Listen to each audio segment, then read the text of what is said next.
Okay. Good afternoon and welcome to the surprisingly on-time Capital Program Committee meeting. Members of the public to provide comments. Who is moderating that? Mr. Okay. Chair, we have 6 members of the public registered to speak. Let's hear from them, please. Our first speaker is Kara Girl, followed by Christopher Greif. Good afternoon. I'm Kara Girl, Planning and Advocacy Manager at the Permanent Citizens Advisory Committee to the MTA, PCAC.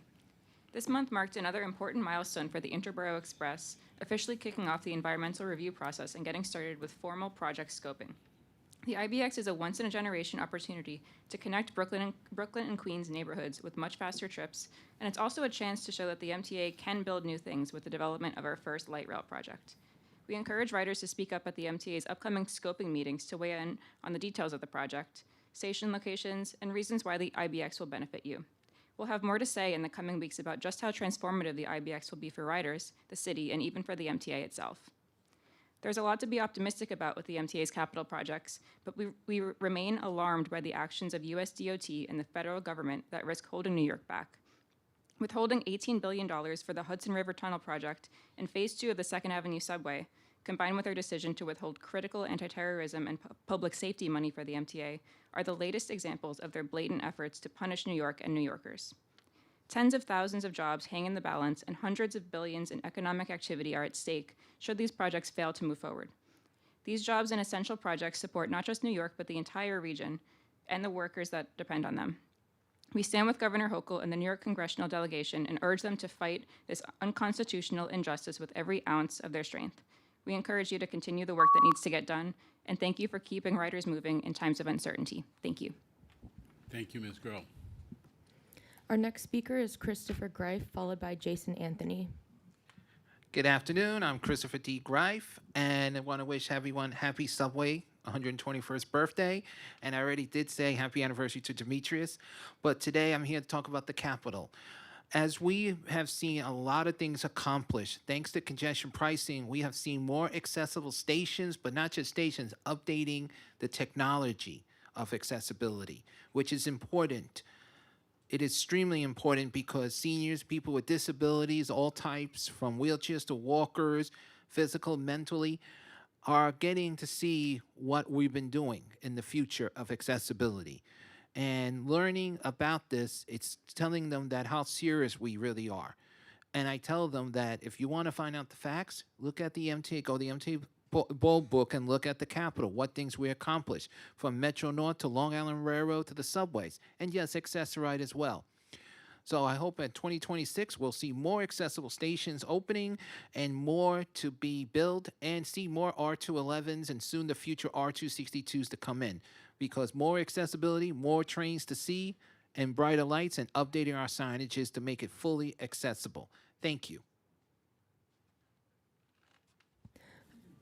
Our next speaker is Jason Anthony, followed by David Paul Gerber. Hey, Jano. Hey, Jamie. Jason Anthony, the transit guru. I love to see in this month's material elevators in being added to some stations. For example, I would love to see the IEC's input regarding 149th Street Grand Concourse, and specifically Borough Hall Court Street. That is one of those stations that is in downtown Brooklyn. But I have a message to those elected officials that they like to do a lot of lip service, but they don't like to attend MTA press conferences when Jan Oliver and Jamie Torres Springer do elevator openings. It is very important to know that we need funding, because the MTA, in other words, the Metropolitan Transportation Authority, does a lot. They do the ground opening, the construction, opens elevators that thousands of people throughout the 5 boroughs could use them. In other words, parents with strollers, the elderly, people with disabilities, and people like my own self. So, if you want an elevator in your station, put the funding in and attend the press conference along with the MTA and stop doing the lip service. But Jana and Jamie, I love to see elevators open, and I love to see more in 2026. So that's all I have to say for this month. Thank you for having me, like always. Our next speaker is David Paul Gerber, followed by Jesse Figueroa. Hello, hi, happy anniversary to the subway system. Good afternoon, everyone. I've been following the 149th Street Grand Concourse construction development project here. This is a case whereby the MTA has really done a horrible job. The station is a abysmal, disgusting mess. In the February 2023 meeting, the original forecast was January 2024 as 59% complete. In the October 2024 meeting, which is a year ago, the forecast was extended to March 2025 with an 85% completion. While Tremont Avenue, it was completed, 149th Street Grand Concourse was still a pittance itself. And it went from 85% to 90%. In today's meeting, the forecast is now December 2025. After the MTA promised last year in their Facebook page that the 149th Street Grand Concourse will be ADA accessible by July 2024. This is a disgrace. This is a total disgrace. And President Trump was right that the MTA was taking away the Penn Station construction project and give it to Amtrak because they don't even know what they're doing. Heck, they can't even update their elevator accessibility page here. It has old bus lines here, like the BX 30 at Gun Hill Road, the new Queens bus lines that were in effect in August.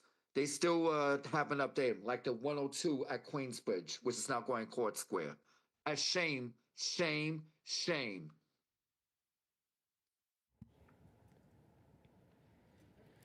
Our next speaker is Jesse Figueroa, followed by Alita Dupree. Hello.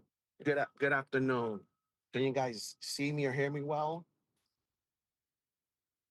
Hold on a second. Come We on. can hear Can you. you guys hear me? Speak up, Jesse. Hi, Jano. How are you? Good afternoon, members of the Capital Program Committee and the public. My name is Jesse Figueroa, District 1 Commander of the Veterans of Foreign Wars Department of New York. Proud U.S. Army veteran and an accessibility transportation advocate serving as liaison at the New York Harbor VA healthcare system. I'm here to urge this committee to embed accessibility and equity into every layer of capital planning, from elevators and ramps and to bus shelters and station redesigns. These are not amenities, they are lifelines for veterans, seniors, and riders with disabilities. Yet too often, capital investments prioritize aesthetics or expansion over basic access. As someone who coordinates community outreach across multiple veterans organizations and serves daily in New York, I see how infrastructure gaps isolate vulnerable New Yorkers. I ask this committee to ensure that every capital dollar reflects the dignity of every rider through inclusive design, transparent timelines, and community accountability. I thank you for your stewardship of New York's transit future and stand ready to support your mission with lived experience, civic insight, and a commitment to ethical leadership. Let's build infrastructure that moves people, not just trains and buses. Happy first year anniversary to Demetrius Critchwell as transit president, and happy 121st anniversary to the subways. Thank you and God bless. Our next and final speaker is Alita Dupree. Thank you. Good morning, Chair Jano Lieber and members. Alita Dupree for the record, she and her with Team Folds.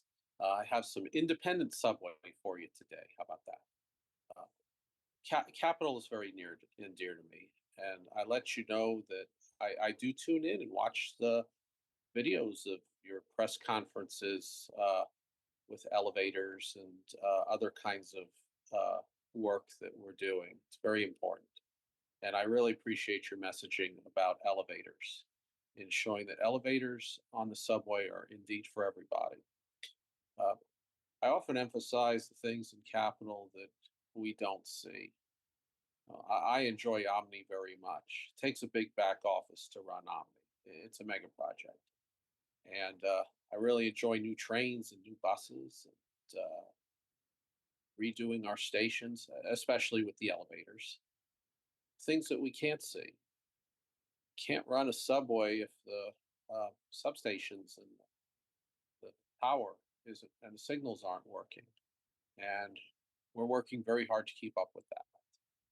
But and I appreciate that you highlight the importance of substations and signals and the train shed in Grand Central Terminal. All these things that we can't see. And substations, they don't just provide energy for the subway, but they also provide power energy as well. So it looks like today we're going to talk a lot about stations. Well, that's important because every time I use the subway, it's always in a station because subway tracks are restricted areas. Nobody should enter upon those unless they're authorized. So I look forward to your meeting today to hear more about the system that is legendary and stately. Thank you.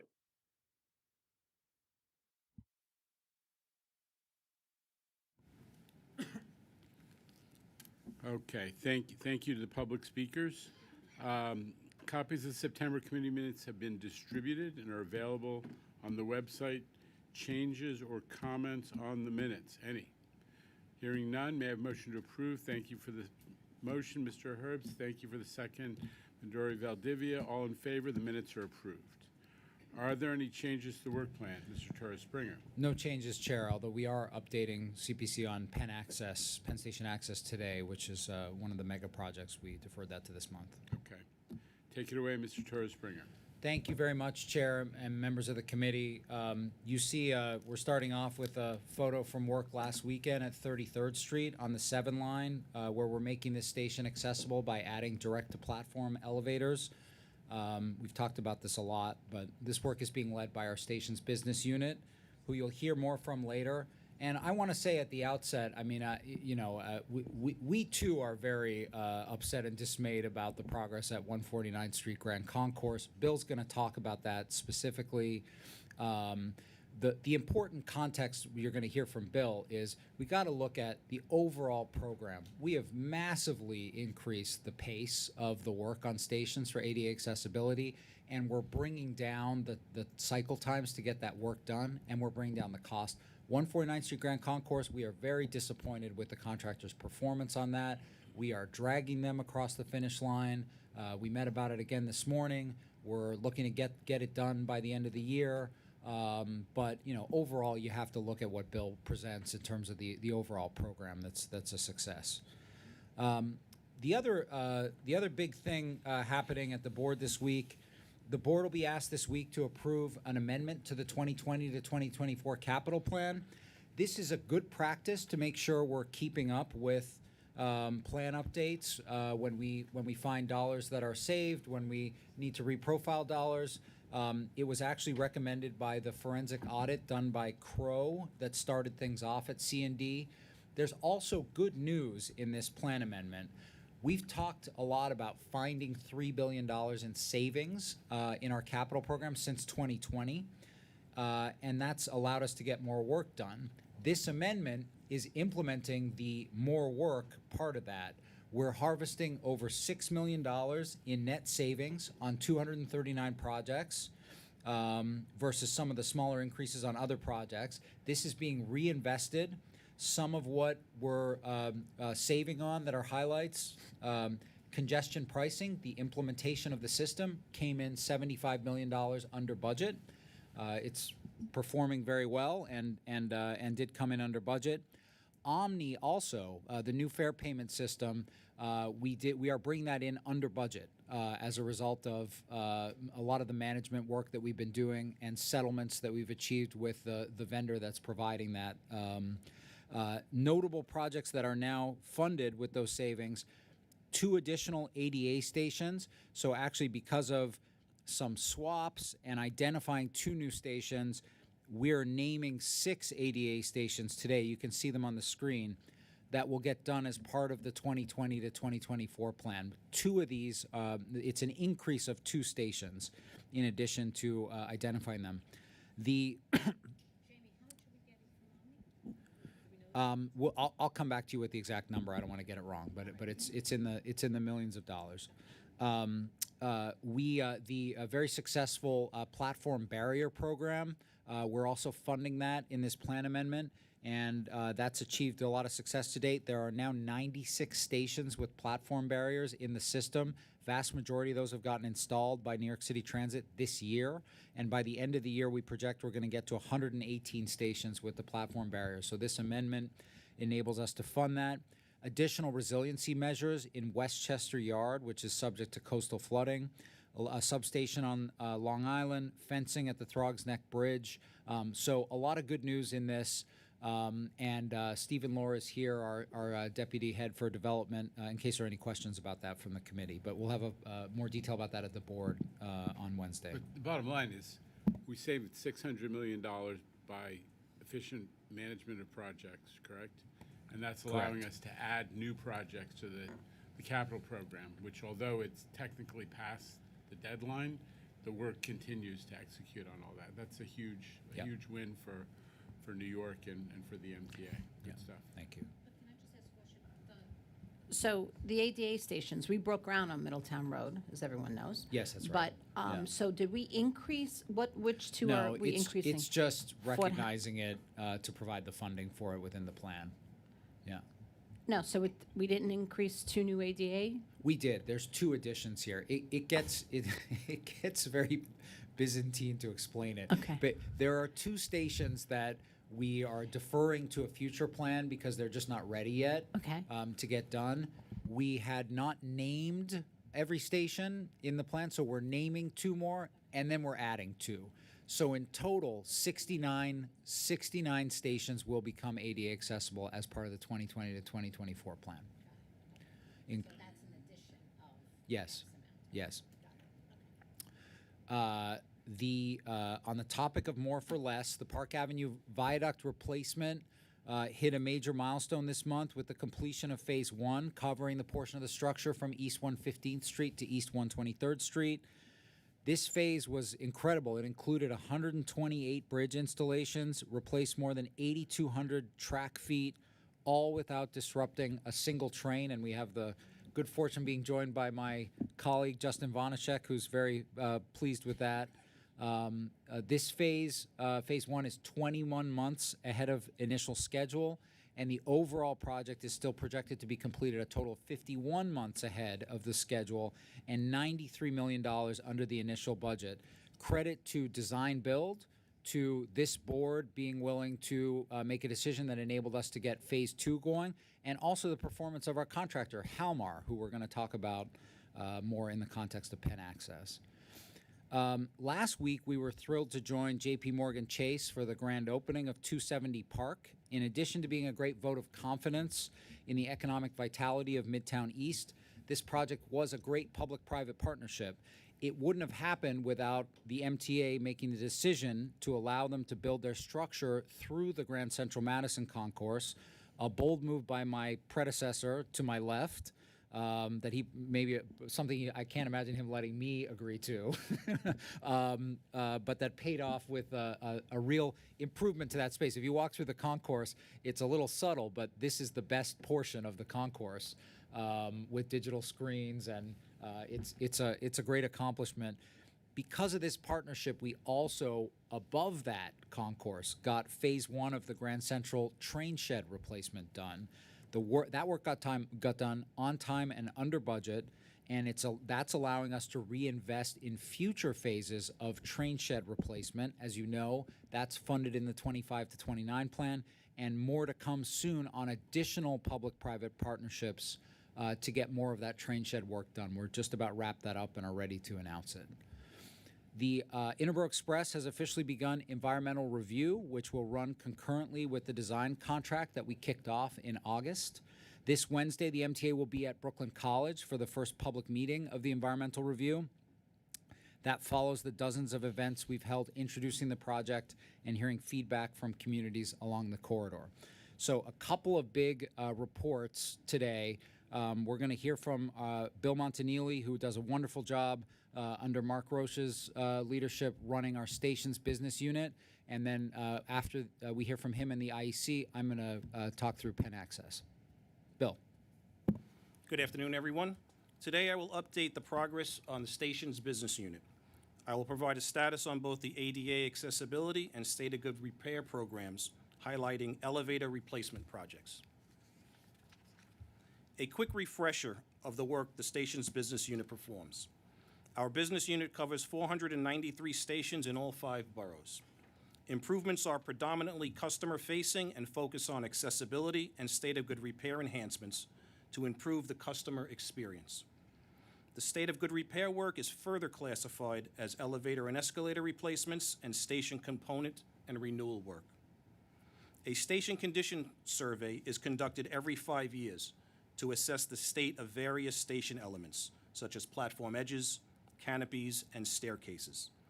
Each element is rated on a scale from 1 to 5, as shown on the right here, with 5 indicating the poorest condition.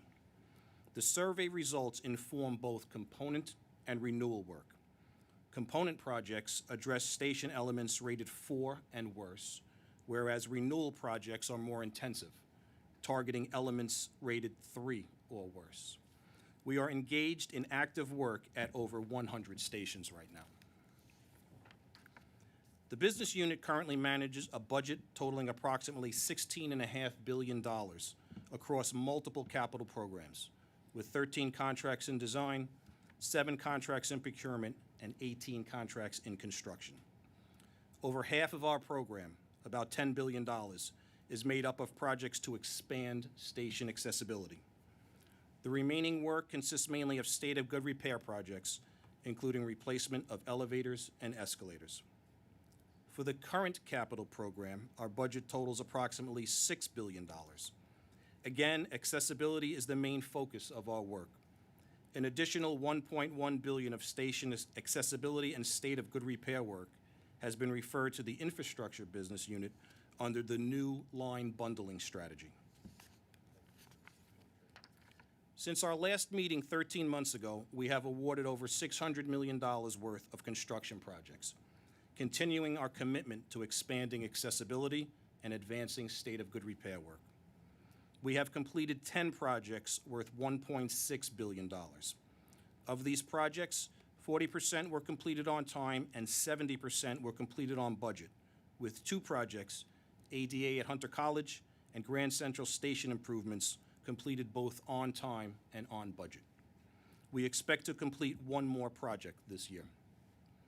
Our bundled projects continue to roll out with upcoming awards of 2 ADA bundles. ADA Package 9, which will make 3 stations accessible, Briarwood on the E and F lines, Parsons Boulevard on the F line, and Gates Avenue on the J and Z lines. And finally, ADA at 42nd Street, Bryant Park, which will make 42nd Street, Bryant Park Avenue, BDFM lines, and the Fifth Avenue station on the 7 line accessible. Here's a snapshot of our commitment to accessibility through the capital programs. We've identified 43 stations of the 60+ that will be transformed to meet ADA standards, making transit easier and more inclusive for everyone. Right now, preliminary efforts are in full swing to craft the next bundled ADA upgrade packages. The 2 bars on the right tell the story of the remarkable surge and faster pace in delivering accessible stations over the last 2 capital programs. Just one note, as Jamie mentioned, the number of ADA stations in the last program, 2020 to 2024, increased by 2, bringing the total to 69. We hope to see a similar increase in accessible stations in the current program as well. Improving transit access for everyone remains strong. Since our last meeting, 10 stations have been made fully accessible. With our bundling of ADA work, construction is progressing at 35 stations, including 2 awarded this past September, with 7 more accessible stations coming online this year and 20 accessible stations scheduled to open next year. We also need to ensure that our existing elevators are reliable and in a state of good repair. At the start of our last capital program, we faced a major challenge, a significant backlog of aging elevators and escalators that were overdue for replacement. But through bundling and execution, we turned that challenge into one of our greatest success stories. We awarded projects to replace every one of the 78 elevators and 66 escalators included in the last capital plan, a huge step forward in modernizing our system and eliminating the backlog of outdated equipment. Today, that progress has paid off. The current capital program is focused on not catching up, but staying current, with a 40% reduction in elevators and a 50% reduction in escalators needing replacement in order to maintain a normal replacement cycle. Can I just highlight that? Can you stop for a second? Sure. Because this is, I'm interrupting you and I apologize, but this is what the board really needs. We're behind the curve on normal replacement cycle on a huge number of elements of our system that are incalculably valuable. We caught up on elevators and escalators. Am I understanding this properly? That is correct, yes. Okay, so this is a huge milestone in capital program in state of good repair that Bill's just shared with the board. I just didn't want it to go unnoticed because some of the most important and difficult elements of the system, we actually caught up to the state of good repair cycle where you're replacing things on a normal schedule. So anyway, go ahead. I'm sorry. Thank you. Okay, one more comment, one more interruption. I just don't understand your point. How can I tell from this picture that we're caught up on a normal replacement cycle? What is that? What was the Go data ahead. that means Look, that? look right here. We're Next slide, please. You want? Okay, go ahead. Wait, go back to the Sankey diagram for a minute. We got to explain it. Look at Yeah. So the current program only has 45 elevators and 33 escalators, the current program to be replaced. Over half of what was the beginning of the last program, 78 and 66. So we're on a trend to, we've eliminated the backlog, and now we're into just a normal replacement cycle of elevators and escalators who have reached their 20 to 25 year end of useful life.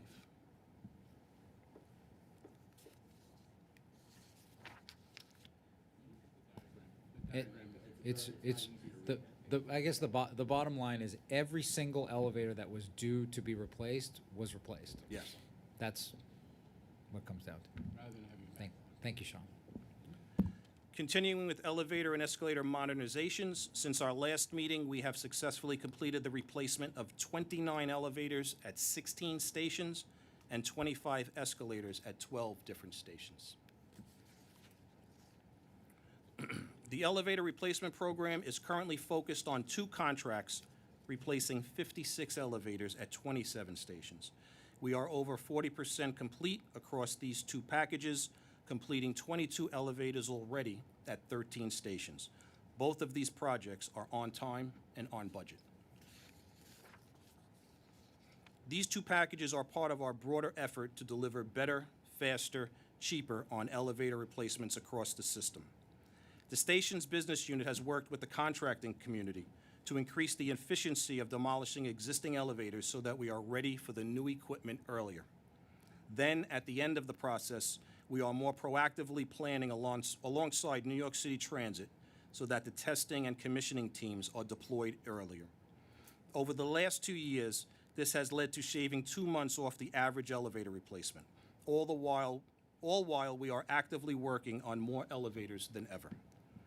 In addition to these packages, we have included elevator replacements at 5 stations as part of our ADA Package 3, where we brought on a new elevator installer, Otis, on board. While the early learning curve for Otis briefly slowed progress, the introduction has built a foundation for a stronger market in the long term.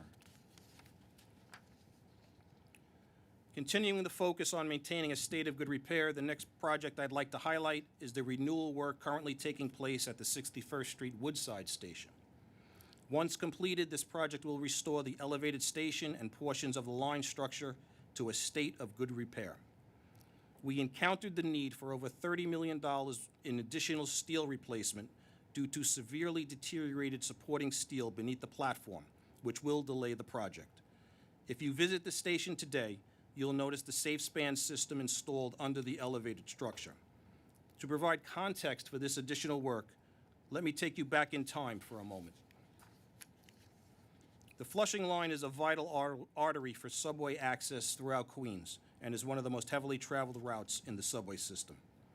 This complex connects the Long Island Railroad with the 61st Street Woodside Station. The photo here is the intersection of 61st Street and Roosevelt Avenue. The maze of steel above the roadway supports the station mezzanine, platform, and 3 tracks above. Our initial plan was straightforward: replace the track and platform, replace select steel elements, and repair the majority of the existing structure. However, once concrete demolition began, the situation changed dramatically. Hidden beneath the track slab, we uncovered significant corrosion on the cross girders, damage that had remained concealed for years. Further inspection revealed extensive deterioration in 23 out of the 31 girders. Similar deterioration was also found on the track girders, identified in this slide, highlighted in red. This discovery made it clear: full replacement, not partial repair, was now essential to ensure the safety and integrity of the structure. The safe span structure was installed below the entire elevated structure to allow work to progress without impacting the street traffic below.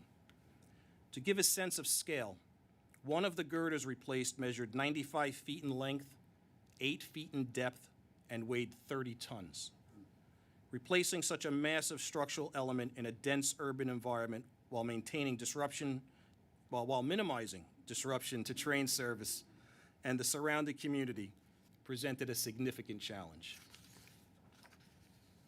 The solution is illustrated in the photo on the left. A carefully engineered temporary support system was installed to remove the load from the existing girders holding up the northbound platform and tracks. This allowed us to maintain service during the week while we continued on select weekends.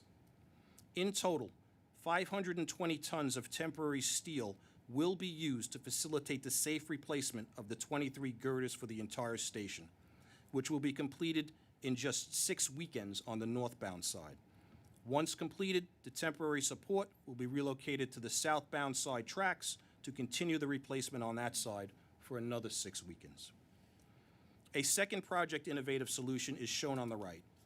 Instead of the traditional cumbersome approach of working beneath the elevated tracks to replace the cross girders, the contractor engineered a movable trolley that installs replacement beams from above the track. This smart solution not only streamlined the process, but also eliminated the need for DOT permits for this work, saving time, reducing risks, and keeping the project moving. While today's presentation has centered on achieving a state of good repair for our station, no conversation about the station's business unit would be complete without highlighting an ADA accessibility project. The final highlight today is the completion of a milestone. After more than a decade of hard work, addressing neighboring property owners' concerns, acquiring real estate, and untangling a complex web of underground utilities, the final and 100th key station, 68th Street, Hunter College, was made accessible in December 2024 on time and on budget. Thank you. This concludes my presentation, and I'll take any questions following remarks by the IEC. I think we'll hear from the IEC and then do the Q&A.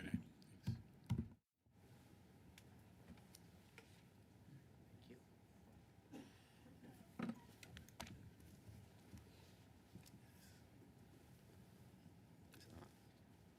This is on, right? Yeah. Thank you and good afternoon, Mr. Chairman and members of the board. Today I'm providing the IEC's review of the station's business unit and Penn Station Access. Both of the reports can be found in the committee book. The IEC monitors the C&D station's business unit through the quarterly traffic light report, complemented by a risk-based oversight of both individual and bundled station projects. The IEC reports provides a programmatic review of 11 individual station projects in construction. Together, these projects represent over $4.1 billion of the overall stations program and will provide station renewals and accessibility upgrades at 71 subway stations. With respect to our monitored projects, since our last report, ADA Package 2 and 68th Street Hunter College have both achieved full accessibility and were completed within budget. As of today, 4 out of our 11 monitored projects are behind schedule due to common and recurring risks. These include challenges in securing track time, coordination with outside agencies, and unforeseen site conditions. For example, delays on ADA Package 4 and Borough Hall are largely attributed to insufficient support from third-party stakeholders. While Con-Ed field support has been resolved on ADA Package 4, coordination with New York City DOT on obtaining approvals and permits for street reconstruction has delayed surface construction activities and remain a scheduled risk at Borough Hall Station. However, beneficial use of the elevators is anticipated before the end of this year. In addition, the IEC is projecting schedule impacts on the Flushing Line Station Renewals project, driven by increased scope from unforeseen steel repairs.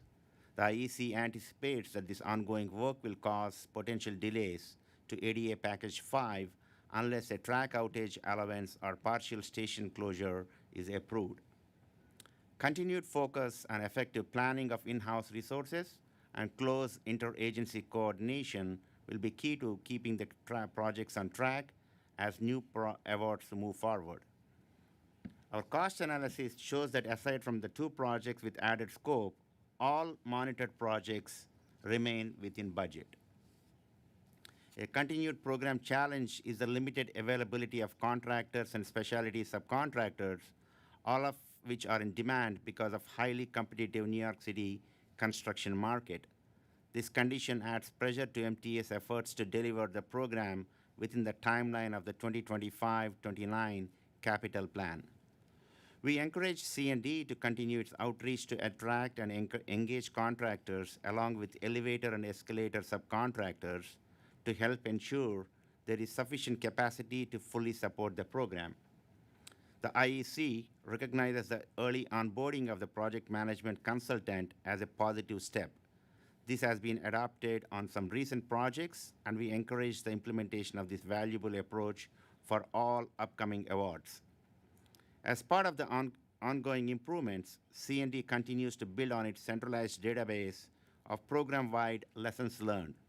The IEC recommends implementing a tracking method not only to monitor the application of past lessons in new projects, but also to evaluate their effectiveness.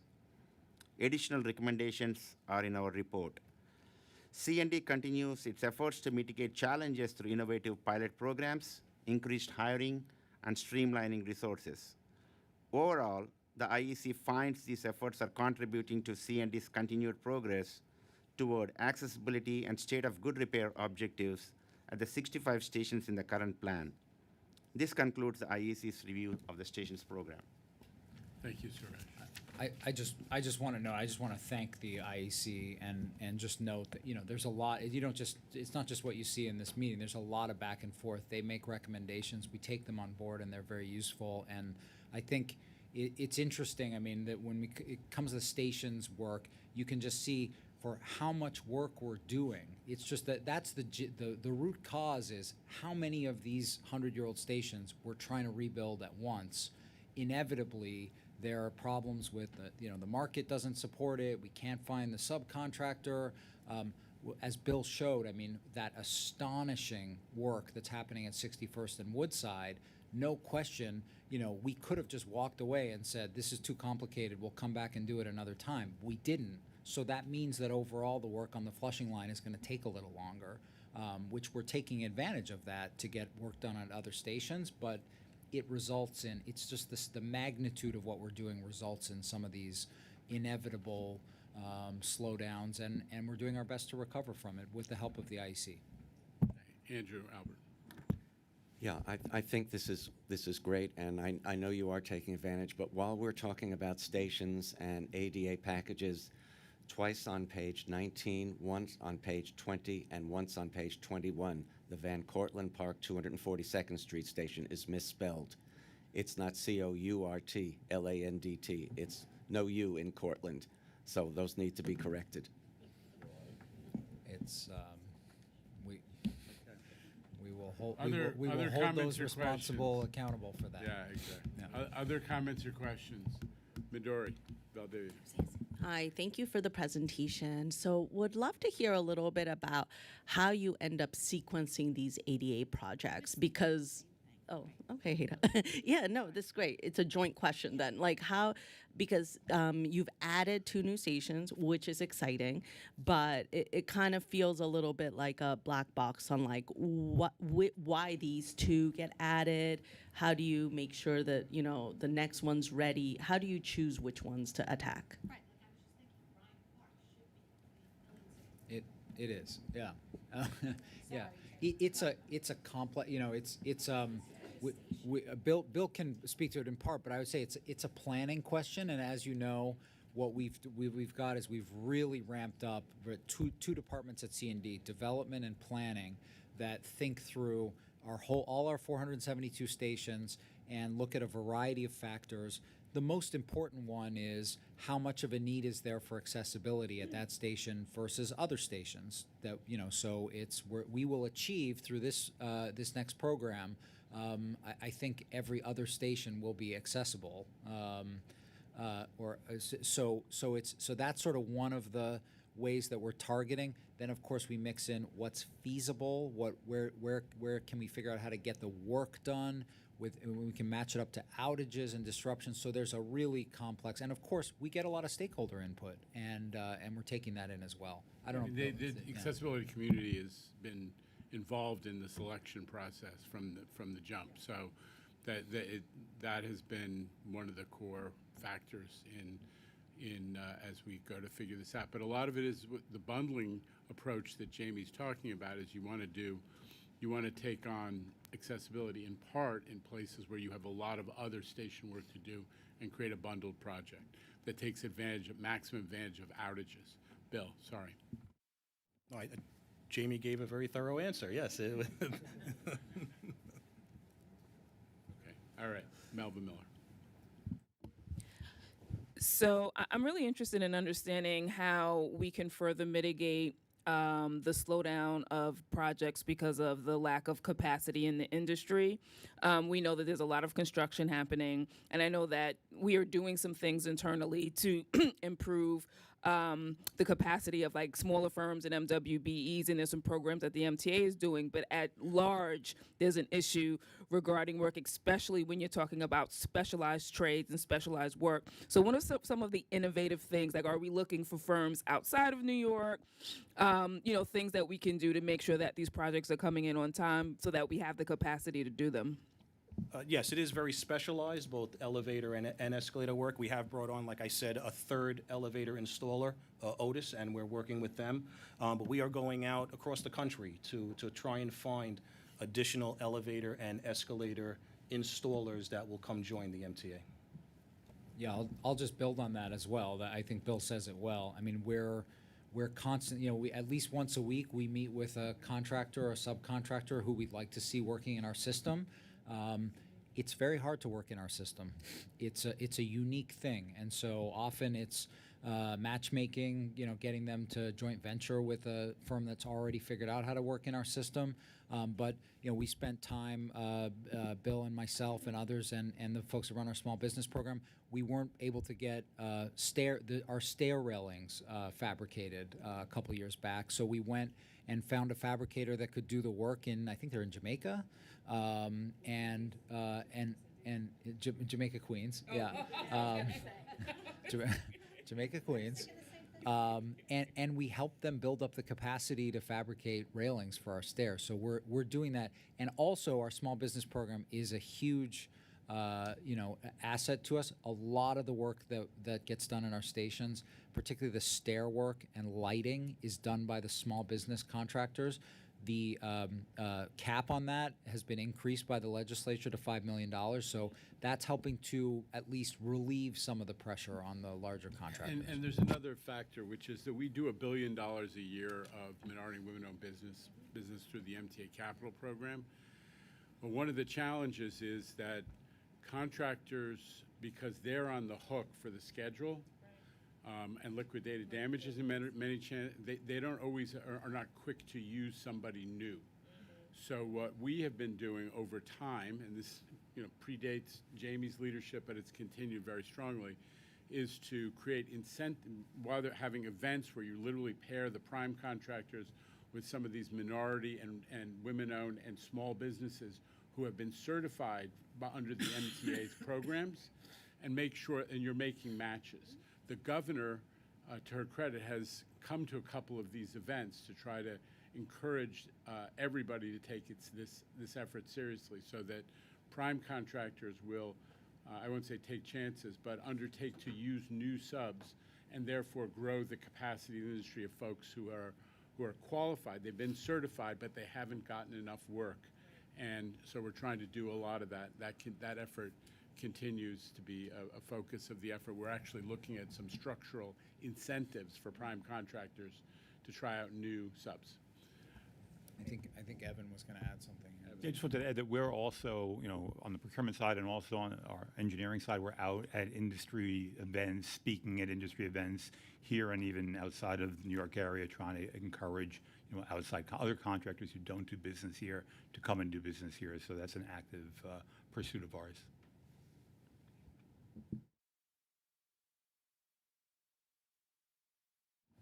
Any other questions on the stations program? Any comments? Okay, Jamie, go ahead.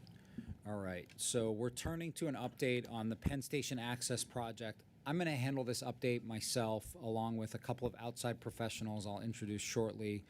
But I want to commend our project executive, Jolien Handler, and his deputy, Brad Note, and many, many others across C&D who have made Herculean efforts on this project.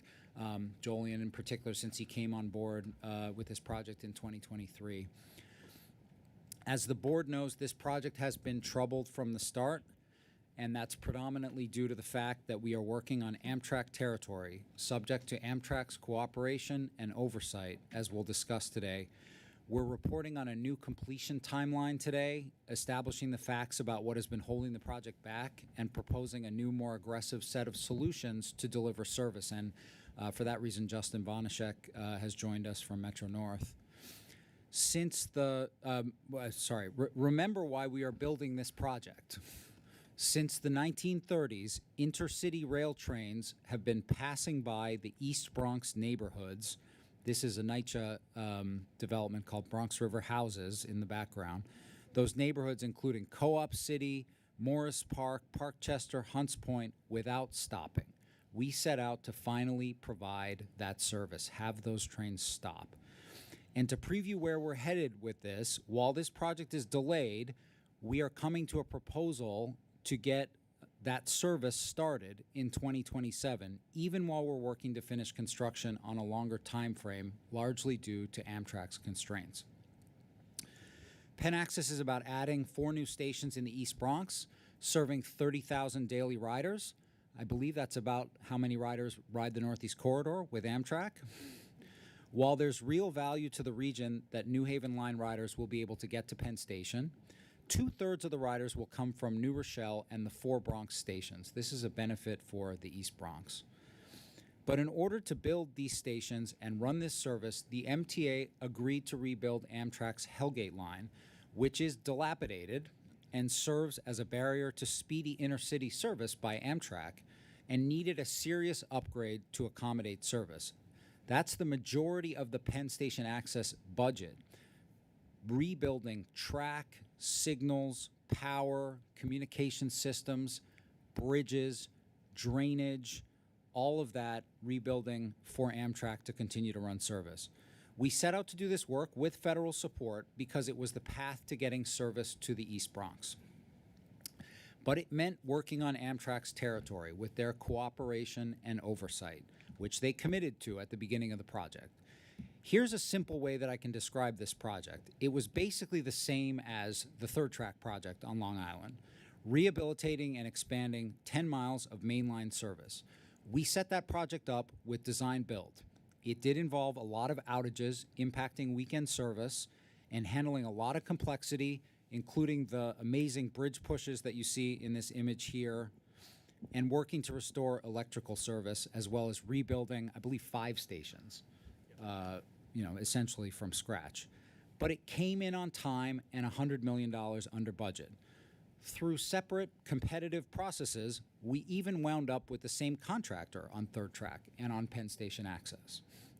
Same contractor, same delivery model, same basic scope of work. Much less train activity in the way of work. On the Hellgate line, there's a maximum of 4 trains per hour. I believe the Long Island main line was 16 trains an hour before third track. But on Penn Access, we're working on Amtrak territory, which requires cooperation by Amtrak, which it has struggled to deliver. And it has resulted in many of the same delivery challenges we faced with East Side Access, which you know well, faced years of delay and hundreds of millions of dollars in additional costs.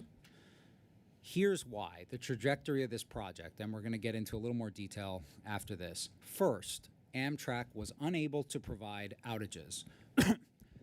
You need outages to get work done, weekend outages, and I don't think this is in dispute. 7 of the 48 outages committed to on paper in an agreement between Amtrak and the MTA, only 7 were provided in the first 2 years. They can quibble and say actually it was 7.5 or 8, but we did not get the outages in the first 2 years, and that set the project spiraling off in the wrong direction. Then we got the outages, but not the support staff. Here's a simple way to think about this. Lots of different support staff required on Amtrak's territory. Amtrak foreman didn't show up 98 days from March 2023 until August 2025. Without a foreman, you can't take track out, can't work on the track. 77 days from March 2023 to August 2025, no electric traction lineman. Without the ET lineman, you can't take power out. So imagine night after night with outages, which means that Amtrak has disrupted its own service, our contractor sending out its forces ready to work, and no one is there to allow them to work on track or work on power. Again, I really don't think that this is in dispute. Then, and we'll acknowledge, we got the support staff. Amtrak takes credit for this, and they should. They have improved on their workforce supply considerably by doing a lot of hiring over the last few years. I give them a lot of credit for that. But it hasn't made much of a difference because of delays to date and because the arcane work rules and the bureaucracy have prevented us from making progress. You'll hear a little bit more about that in a minute. Same thing with work plan and design review approvals. So this is the result. We now have a completion date from the contractor 3 years late. Penn Access is projected to be finished in the early part of 2030. But even this projected date requires a level of cooperation from Amtrak that we have not gotten to date, as I'll discuss. And I want to say, I mean, the reason that we haven't updated the board with this date is we and our contractor haven't been willing to put a date out there. Initial estimates were, even in the late 2030s because of the level of productivity that we're able to get out there on this railroad. So finally, we're able to pin down a date based on a set of assumptions that we need Amtrak to come to the table on. And I'm going to come back to that in a minute. But what we wanted to do is to say, don't take our word for it. We commissioned an independent schedule review by Ankura, a scheduling consultant that has worked on many mega projects across the region in recent years, and we want to get the report from their principal, Melissa Morea, about what happened here. Melissa, I'll hand it over to you. Thank you very much, Jamie. And I'm going to need your help to flip through the slides. Oh, sure, no problem. My specialty.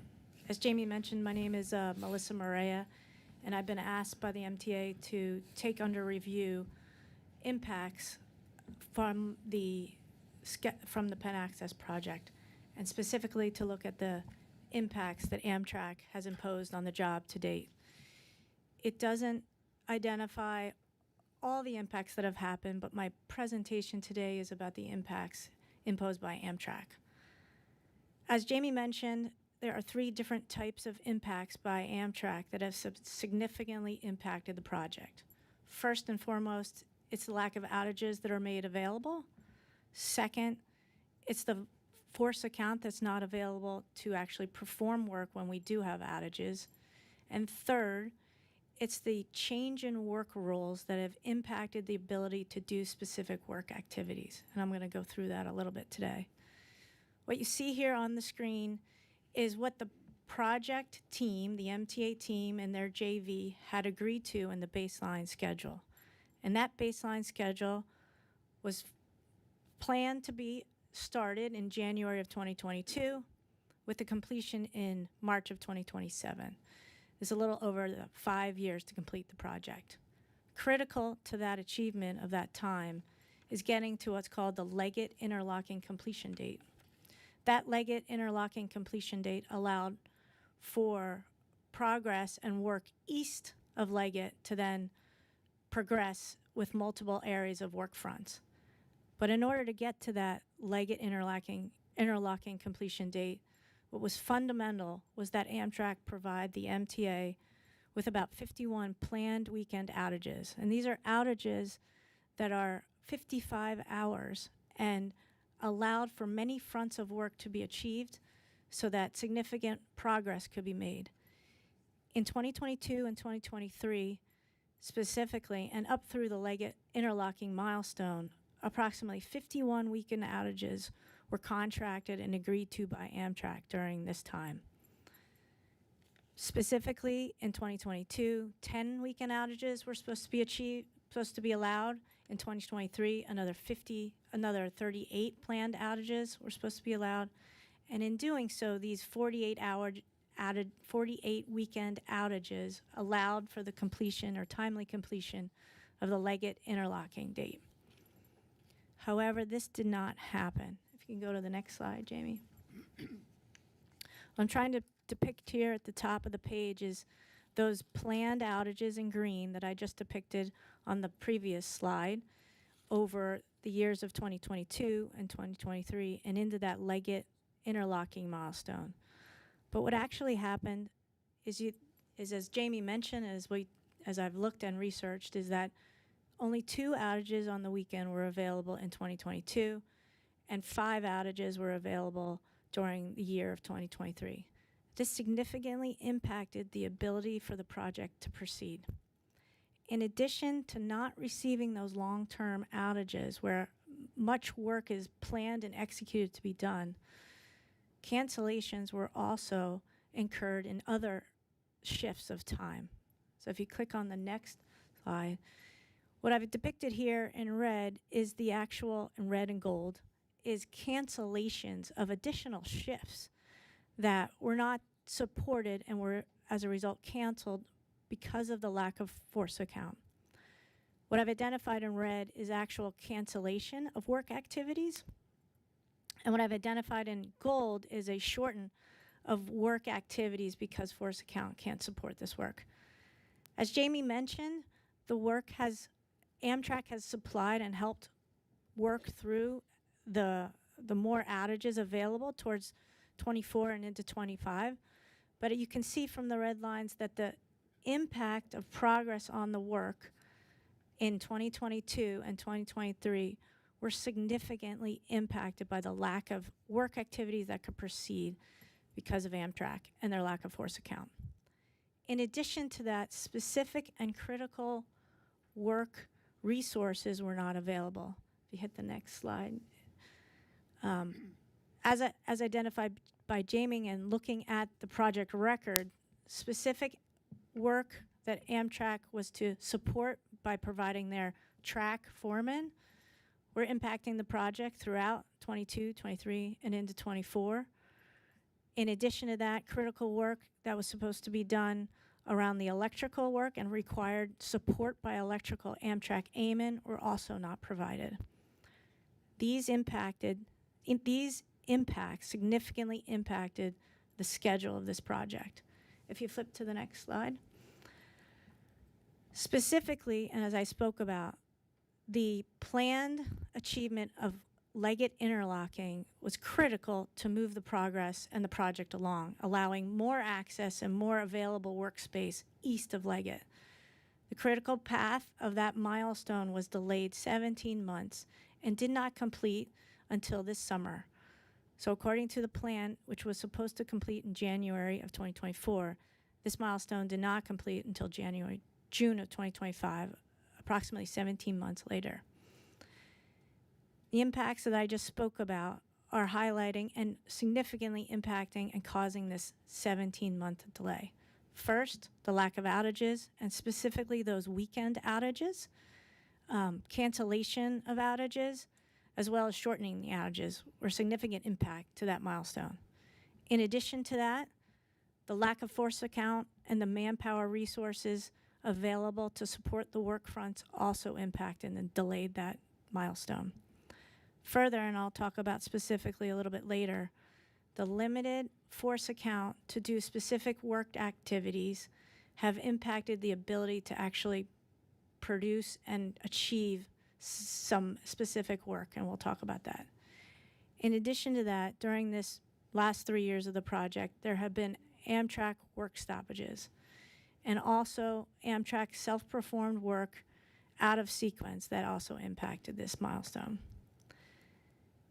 This has been a critical delay impact not only to this milestone, but it's also impacted the work that was planned to be done parallel with this work in 2023, 2024, and has therefore impacted follow-on work. So if you go to the next slide. What I'm depicting here is that the original baseline schedule, according to what was agreed to by the JV, the MTA, and Amtrak, was that a significant amount of the construction work was supposed to be planned from 2023 into 2026. And in doing so, the contractor was supposed to achieve activities on a monthly basis of about 92 activities done per month. As of the beginning of September of 2025 or the end of August 2025, that average achievement of work activities per month has now been reduced to 53 activities per month. This is a significant reduction in what was planned to be done and has been impacted by what I just spoke about, the specific issues that were impacting the project and the Amtrak impacts and those outages, the shortened outages, the canceled outages, and the lack of support. But in addition to that, this parallel work could not be then worked in concurrent with that work and has been pushed along the line and into a delayed period of 2029. And that you can see that on the bottom of the page. So the work that was supposed to be planned for the last and planned and achieved the last 3 years have been pushed down the line to 2029, and this is significant.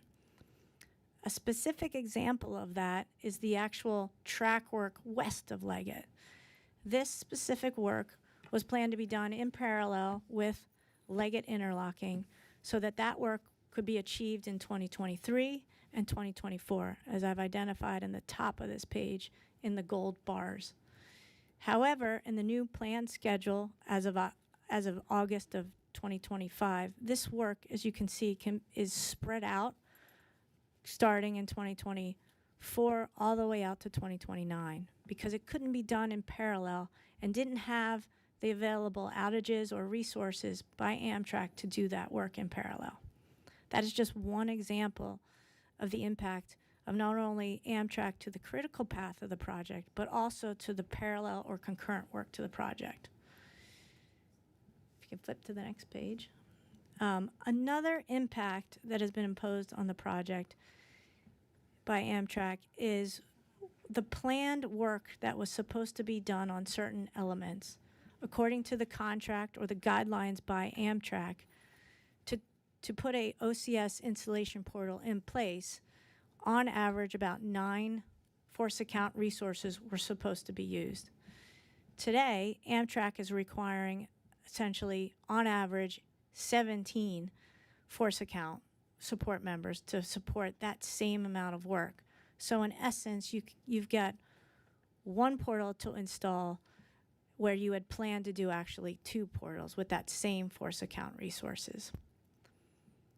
In conclusion, if you go to the next page, the impacts that have been identified to date, those impacts that I spoke about, the lack of outages, the cancellation of outages, the lack of resources, and the change in the work requirements has impacted and delayed the project to date 17 actual months.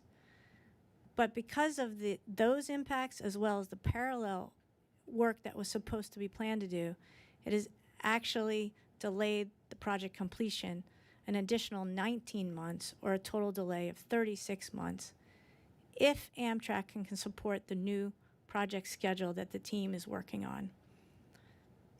With that, I turn it back over to you, Jamie. Thank you, Melissa. Almost done. Almost done. I want to talk about what we've done and what remedies we're proposing.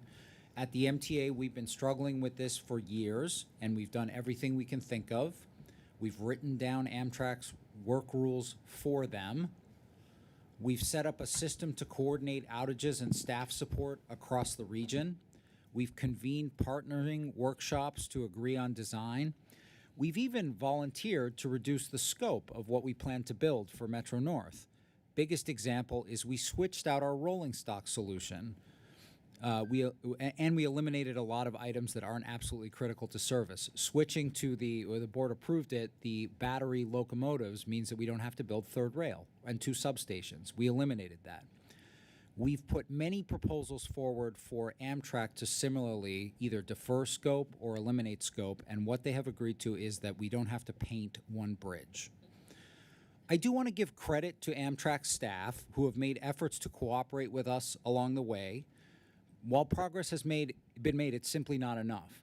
An example of this, and we'll hear this in response to some of what Melissa said, it's true that Amtrak stepped up at one point and said, we haven't been able to give you these weekend outages, so we'll give you a long-term outage. We'll operate on a single track for a longer period of time before Leggett went in.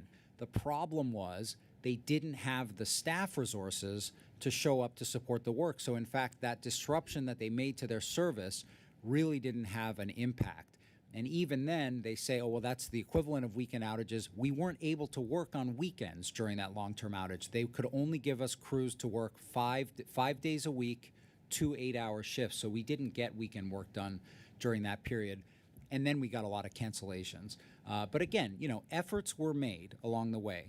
We've also, at the MTA, managed our contractor, who has been far from perfect. We've seen them not measure up to the requirements they were aware of to work on Amtrak's territory repeatedly, especially in the critical electrical work, the overhead catenary. But we have to avoid drawing false equivalencies. These are fairly small impacts from a contractor who we've seen perform well on many other projects, including Third Track, compared to the overall impact of Amtrak's challenges. We will, before we get to the most important remedy related to service, we will need to begin an action with Amtrak. So we've asked construction attorneys at Troutman Pepper Locke to take a look at the agreement and give us an assessment of the position here. So I wanted to call on Aaron Abraham, a partner there, to talk about that for a minute before we talk about our remedies.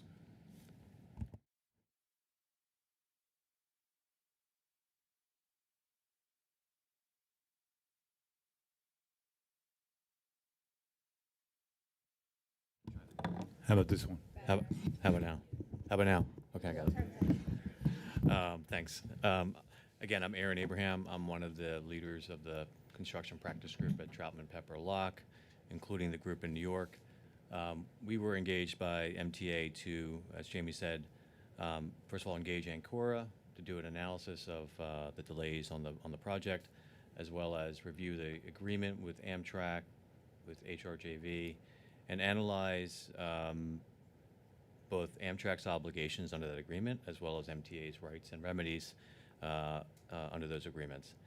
And I have to say, you know, I think the most remarkable thing that comes out when you review the agreements, and as an attorney from a legal perspective, you love to see it. It's that, as Jamie alluded to earlier, most of the critical facts are not in dispute. Really, they're just not. You can't really dispute what happened here and what the contract provides. As Melissa discussed, there were, in the contract with Amtrak, there were guaranteed track outages, a minimum of 30 outages per year with a minimum, and then with regular weekend and evening outages. That's crystal clear in the agreement. Also, there were guaranteed force account, not just, you know, sheer numbers, but the types of force account that were required to complete this project. And then there were design build obligations that were built into the agreement that contemplated how the parties would act in progressing the design and the construction in that environment, which has proved, as Jamie said, very successful in the past. And then lastly, there were work rules that were provided to MTA, Amtrak work rules that were provided to MTA before we signed the agreement with Amtrak and before we signed the agreement with HRJV. And what's also striking is that Amtrak, it wasn't that we just negotiated an agreement with HRJV. Amtrak sat at the table with MTA. They gave us the track outages. They gave us the force account. They gave us the work rules, and they said to us and to HRJV, this is what we can guarantee you. You have to develop your schedule around this. And that's what they did.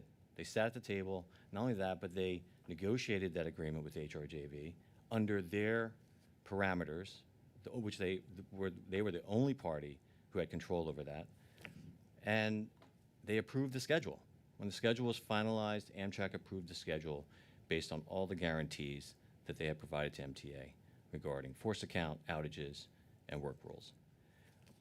And most striking is once the contract reached execution, the failure of Amtrak to live up to any of those obligations. It was egregious. It totally frustrated the purpose of the contract. And again, only Amtrak knew at the time that we entered the contract what it was able to provide, what was required in order to work in their space. And they told us, they told HRJV, this is what you will get. And they induced MTA to enter into the contract. And then when it came time for execution, it's almost as if they didn't read the contract. So these were material breaches, needless to say, of the agreement.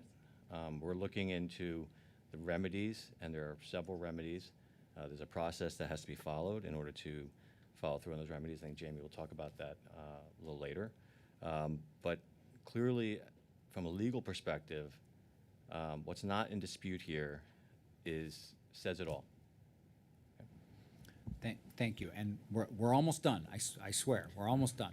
But so what are we looking for Amtrak to do? And to a certain extent, we actually, we set that aside in terms of the dispute between MTA and Amtrak about responsibility. I mean, we wanted the board to understand that we're doing our duty to investigate that and get the best advice and support, but it doesn't matter as much right now. What matters is service. So number one is cooperation to reach that 2030 date. Melissa told you that there's a real risk that if we keep going like this, we're not going to achieve the 2030 date. So it involves some fairly basic compromises, letting us work on a larger portion of territory at a time. It's what we call double block outages, find efficiencies in how the work is performed, give us work rules that actually allow us to get work done. And since Amtrak forces are more comfortable putting up their own catenary power and signal lines, we're happy for Amtrak to take over that work. They've agreed to take over some temporary wire work, but we think they need to take over all of the wire work in order for this work to get done by their forces. But here's the real top priority, which is service to the Bronx, to the East Bronx in 2027. We have worked with Metro North to develop a plan that allows for service to still commence in 2027 for the people of the East Bronx, even as we finish construction on a longer time frame. You can see here how much progress we've made on the Parkchester Van Ness station. We're able to work on it because, of course, it's off the right-of-way. We can get that finished by 2027 and create temporary stations at Co-op City and Morris Park, which would allow us to start running service. And with that, I want to turn it over to Justin Bonashek to talk about what that service would look like. All right, thank you, Jamie. As Jamie just mentioned, this temporary service will give Bronx residents 3 new Metro North stations: Co-op City, Morris Park, and Parkchester Van Nest. For far too long, this area has been underserved when it comes to transit options. Many East Bronx residents face long, unpredictable commutes, especially in neighborhoods with limited subway access, like Co-op City and Morris Park. To change that, beginning in 2027, we'll introduce temporary New Rochelle shuttle service stopping at the new Bronx stations, again, Co-op City, Morris Park, and Parkchester Van Nest. This service will include 31 passenger trains per day, featuring 5 inbound AM peak, 2 reverse AM peak, 5 outbound PM peak trains. In addition to that, we're going to have hourly bidirectional weekday service between 6 a.m. and 8:30 p.m. We expect this initial service to serve nearly 11,000 daily riders. And by introducing this preliminary service in 2027, we'll be operating on a 2-track railroad. Currently, Amtrak runs at most 4 trains per hour on the Hellgate line, 2 in either direction. What we're proposing adds an additional 3 trains per hour in the peak periods and 2 per hour throughout most of the day. That brings the maximum total to 7 trains per hour on a 2-track railroad, a very reasonable number. By the time the first trains arrive in 2027, we'll see a Bronx that's better connected with direct access to Penn Station and to job opportunities in Westchester as well as Connecticut. Bronx residents will no longer have to choose between proximity and opportunity. Penn Station access isn't just about new tracks. It's about connecting people to opportunity, strengthening neighborhoods, and closing historic gaps in access. This isn't just a transit project, it's a lifeline for opportunity. We're proud and ready to deliver this long-awaited service for East Bronx residents and to continue providing safe, reliable service to all of our customers beginning in 2027. We do have an IEC report. I know, it is. I think it's important to hear from the IEC, and I obviously, but so. I mean, Ch- folks, Chair, I defer to you. This is the MTA trying not to repeat East Side Access. Look around. There's some of you who are here and saw that there was a project, East Side Access, that took 5+ years, close to 10 years too long, because in part, Amtrak owned all the infrastructure and work couldn't get done, just like this. And we fought it out starting when I got here in 2017, saying we need the force account, we need the outages, we need work rules, and this is the same issue. So this is deadly serious. This is us, the MTA, Jamie, and Justin and the team trying to figure out, let's not have East Side Access again. Let's start the service on time. Deadly serious. We're going to hear from the IEC. Where's the IEC? Suresh. David, you're first up when we get them. Okay. Go ahead. Now, turning to our Penn Station Access report, with respect to schedule, the project management team continues to work with the design builder to finalize the mitigation strategies that would offset the previously reported impact of Amtrak delays caused by the denial of track outages and them providing insufficient support personnel, as well as a need for clearance work to accommodate CSX freight rail operations during construction. Over the past year, MTA has made significant efforts to compel Amtrak to formalize its contractor work rules, facilitate regional planning for track outages and resource allocation, and establish design workshops to include all stakeholders. The proposed PSA rebaseline schedule forecasts substantial completion in March 2030, 3 years later than originally planned. However, even this revised schedule remains contingent upon Amtrak's commitment and follow through to provide the necessary track outages, force account support resources, and to improve turnaround time for the review and approval of submittals.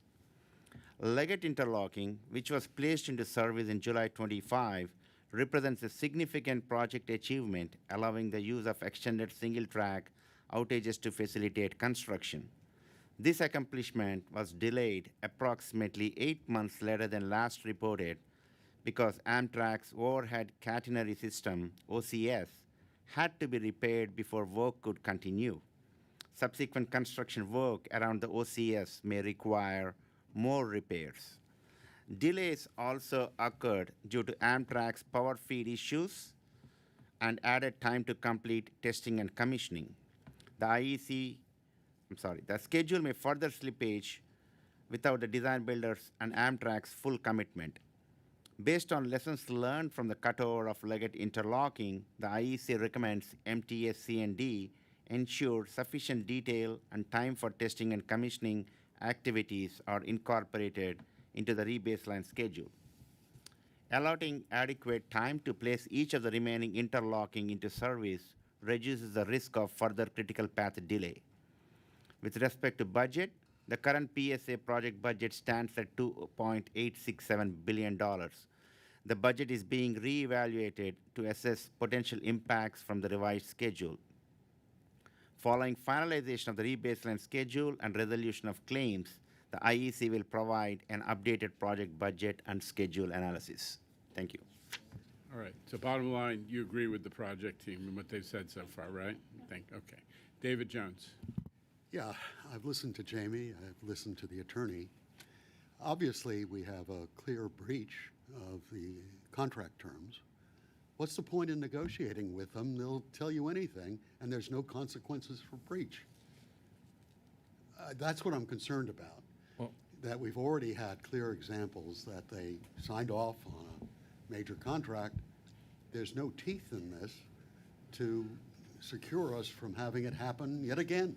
Yeah. Well, I'm going to let council respond, but Board Member Jones, I would say this is exactly why we're saying, let's get service going. So, because that's, that we can agree on and we can move on. We can start running service through a regulatory process. Then we can deal with the rest of it. And there you're right, but certainly allow council. The simple answer is that the contract requires us to engage in a multiple-step process. That the ambition is to be able to come up with some resolution. I don't know whether that's possible, but that's certainly a contractual requirement. And we are going through, we're making sure that we check all the boxes and we do what we have to do contractually. So I would add this is like, David, we're letting the cat out of the bag so that the world understands what's taken place. In East Side Access, that didn't happen for 10 years. That no one was talking about I'm not blaming Amtrak for the entire East Side Access debacle. I got to drag it over the finish line when it was already 10 years old. But that Amtrak's problems, which are exactly the same type of problems we're talking about here, had a significant impact. There was never really any airing of it until very late in the game. What we're trying to do is to say, this is what's happened, and we need to find a route to deliver service before it starts to drag out like East Side Access. No more East Side Access. That's why we're doing this presentation now. Question from Andrew Albert, and then Lisa Soren and Midori Valdivia, and Mark. Thank you. Jamie, you mentioned in one of your earlier speeches about battery-powered trains, and my question, and we don't know if this is going to happen, but where was the service originally going to start to serve these 4 Bronx stations? Was it New Rochelle, Stamford, or New Haven? Justin. 2 were going to start out of New Rochelle and 1 out of Stamford. It was going to be 3 per hour. 3 per hour, okay. And the battery-powered engine that you referred to earlier would have no problem serving Stamford to Penn Station? That is correct. It's AC and battery. Okay, It thank runs you. on catenary and battery, yeah. Okay. AC, yeah. Lisa. Sorry. A million questions, but I'm going to try just 2. So where's the accountability for Amtrak? I know we have the attorney. I'm a little confused that this started in 2022. Here we are ending 2025. We're now making it full public, right? How Amtrak has screwed us over. But what's been happening in the meantime, if possible? I mean, staff not showing up, them not playing by the rules. Like, where's the accountability in that whole who do they report to? I don't understand what's happening. Well, And I have other questions, but that's part one. I can just say that at the project level, there's been a real effort to work together. And I've said we've tried everything, right? Let's write your rules down for you. They have stepped up with force account, these staff support numbers that they've hired, but they haven't been able to really allow us to work. So it just, every week, honestly, there's something else, to the great frustration of our team and our contractor, that just prevents us from working, and there's just an inability to solve problems. So that's why we've come to this point. We certainly didn't want I just to come want to be this straight point. up. Like, we've been yelling about Amtrak's force account capacity problems for years, loud for a long time, and we actually take it to the Northeast Corridor Commission. And in the last administration, Jamie and I each have talked to the Biden Federal Transit Administrator.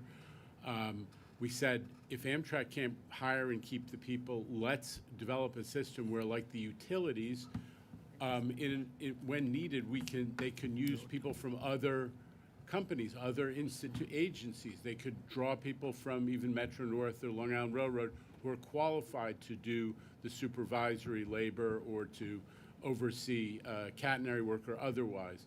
And these conversations never went anywhere. And in fairness, there's a new administration. We haven't really gotten into this deep with them, but Jamie made another presentation at the Northeast Corridor Commission just 2-3 weeks ago on this subject, right in front of the new administrators of the Federal Transit Administration and the Federal Railroad Administration. So we have been raising this collectively, but Jamie in particular, for quite some time. And what we're doing now is we're saying the Amtrak lives in Washington. They are a creature of the federal government. And we're hoping that our congressional delegation and folks in power can prevail upon them to work with us on this idea of, like, the preliminary service. We're going to fight out the money issues and the accountability issues in an arbitration process. Okay. That's the reality. And the Troutman team is, ready to go. But we have to now get the political class to prevail on Amtrak to work with us on this plan to get service to East Bronx residents by 2027, as they were promised, even if the rest of the project ain't done. Okay? That's an amazing answer, and I appreciate that, Jano. So I'm going to move to the more positive, getting this thing 2027. Logistical. We make those stops. Where are the people getting on and off? Well, Justin may want to weigh in, but what we've said is, I can go back to the slide. There will be, we'll be able to build temporary stations at Co-op City and Morris Park. They will be on the south side of the track, the right of way. So we'll have to build temporary staircases because the concentration of folks at Co-op City and Morris Park are on the north side. We also say we have a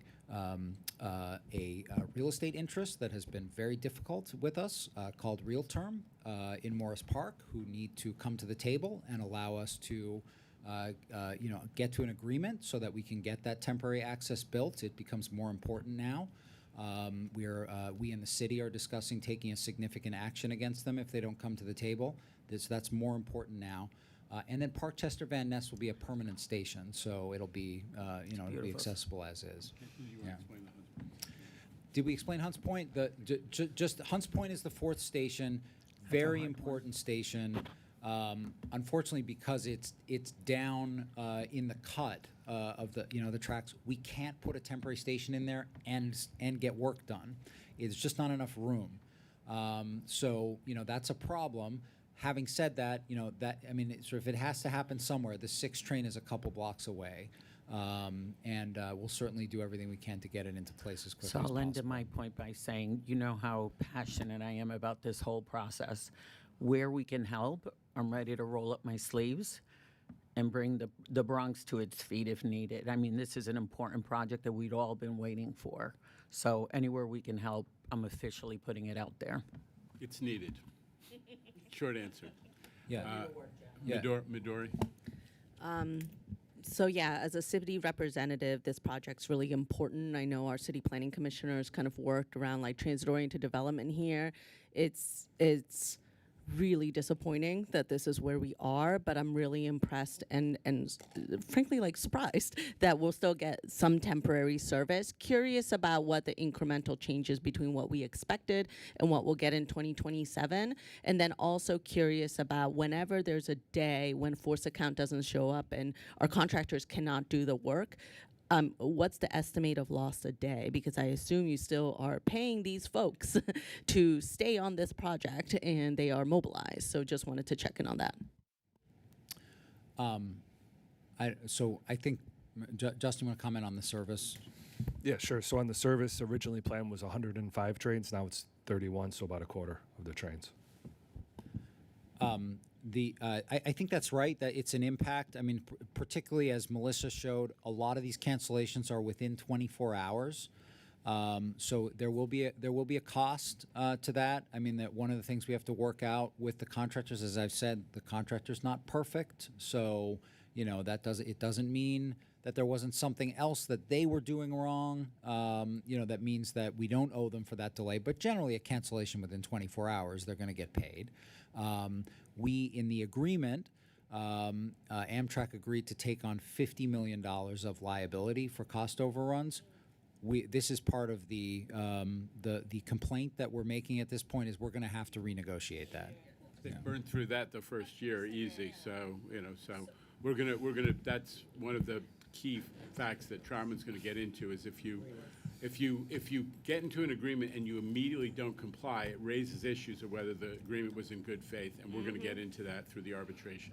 I think we had Mark was next, and then Blanca and our friends from labor. Yeah.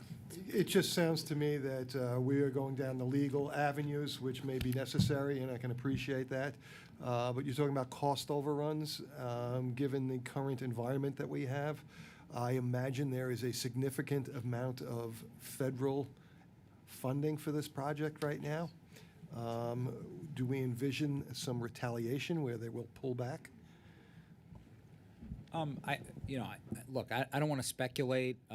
This does have a Fed-State partnership grant. It is an important project, actually, for the Northeast Corridor, right? I mean, this is the reason it has a grant under Fed-State partnership.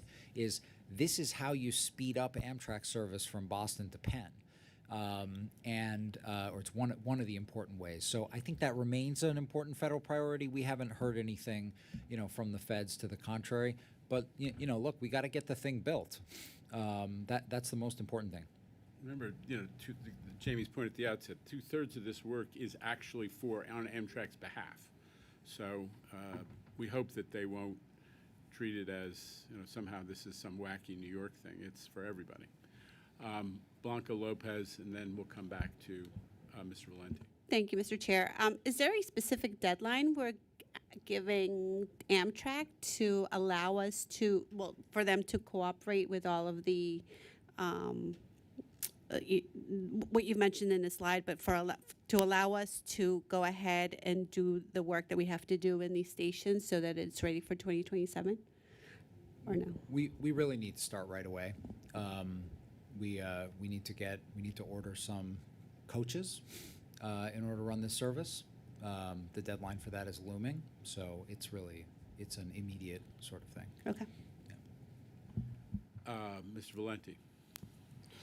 Yeah, over the last, I guess, 6 months or so, you kind of seen hints of this happening with the delays caused by Amtrak and the outages.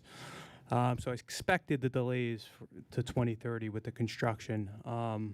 What I didn't expect was the push by the MTA to really run service on the 2 tracks. So kudos to you guys for coming up with a plan that's really pushing things forward. From a labor perspective at Metro North, very happy to see that push. It creates job opportunities for the Metro North employees, Metro North labor. For the east side of the Bronx, I'm sure they're very happy that you're pushing forward and really trying to hold Amtrak to task here. Just the question is, though, what do you have to do to get Amtrak to agree to run this service? I'm sure it's it's going to be an uphill battle, but we're supportive from the labor perspective. But just hope you may not have the answers, but. There's a series of approvals and regulatory approvals that have to occur. Justin has a lot of work to do to put service on. The one thing I'll say is, by the way, this is not that different than the Albany service that Metro North, that the governor announced last week, that Metro North would be putting on. Real, and again, I know this is connect a lot of dots.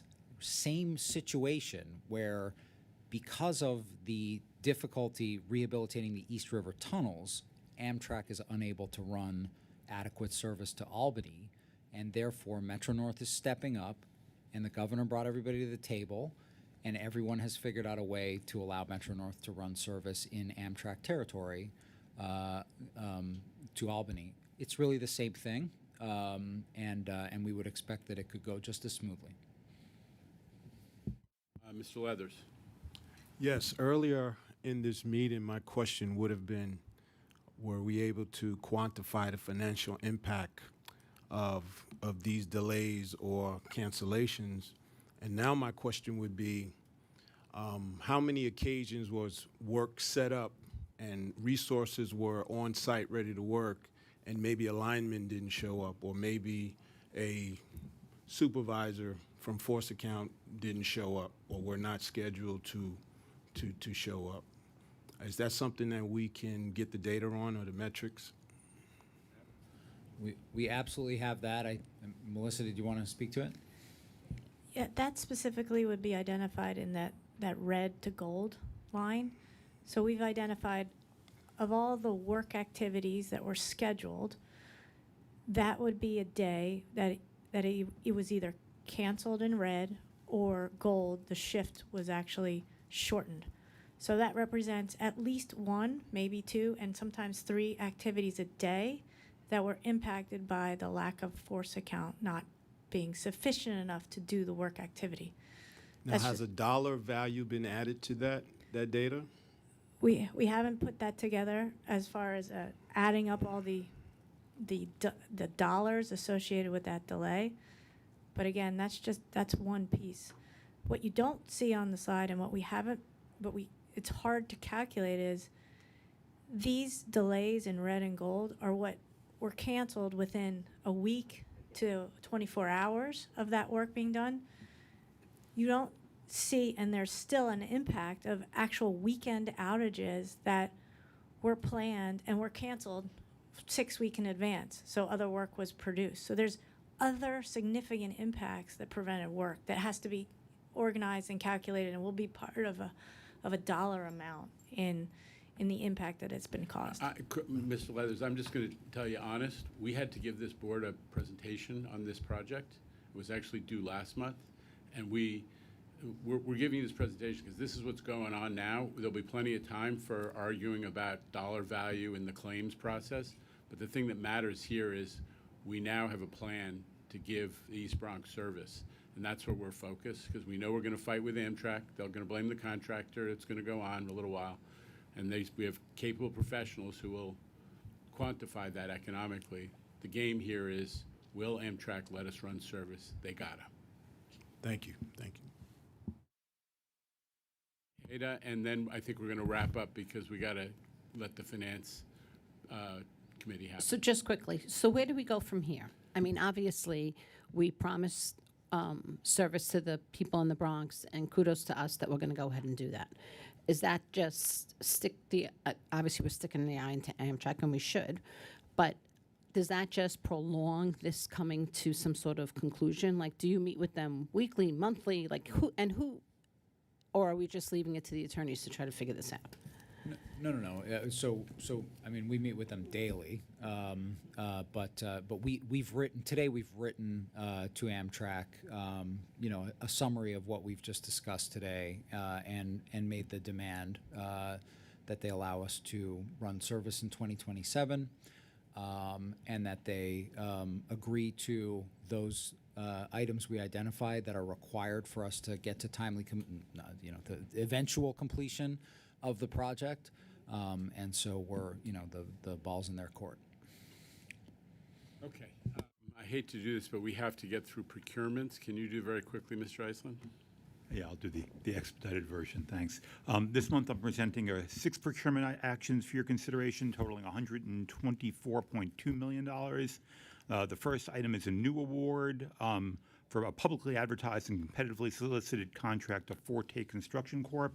It's for design build services to rehabilitate the 7th Avenue station on the F and G lines, the East 149th Street station on the 6th line, and the Jamaica 179th Street station on the F line. There are 2 items that are in the nature of settlements. The first is a mod in the amount of $6.7 million to a contract with Railworks Transit LLC. That was a contract that included track replacement in the 63rd Street tunnel, and there were some claims and change orders that were wrapped up by this settlement. The next item is similar. It's a mod in the amount of $1.4 million to a contract with Ducci Electrical Contractors for construction of a substation between Chappaqua and Mount Kisco on the Metro North Harlem line. Again, this mod will resolve all remaining claims and outstanding change orders. The next item is a ratification of a mod at the value is $7.2 million. Contract with Forte Construction Corp. This is to upgrade the smoke extraction system at the Grand Central Madison Concourse and to remove the temporary partition doors between Grand Central Madison and the Grand Central Terminal at the dining concourse and the Biltmore Room. This work will address a design issue with the smoke extraction system, and just I point out that that was one of the errors and omissions that we had a claim against the original designer for, and got some money out of that in a settlement with that designer. And then the last are 2 ratifications to a contract with Siemens Mobility, Inc., one in the amount of $4.2 million to provide continued CBTC maintenance support for the wayside and carborne systems provided by Siemens. The maintenance will last through March of '26. And the second item is in the amount of $3.25 million to begin software and system design work on critical enhancements to the ATSB system for New York City Transit. And these items are described in detail in the staff summaries contained within your committee books, and I submit them for your consideration and vote. This is not insignificant stuff, but it was in all the committee books, so I assume folks have had a chance to take a look. Any comments or questions before I move it? I'll move it. May I have a second? Thank you, Ms. Soren. All in favor of moving these items forward? Any opposition or abstention? The items carry. That concludes today's agenda. May I have a motion to adjourn? Thank you, Ms. Soren. Second, Mr. Meeting's adjourned, and Mr. Zuckerman is set up in the next room for the Finance Committee. For them, what's going? Thank you. I need another piece of ice.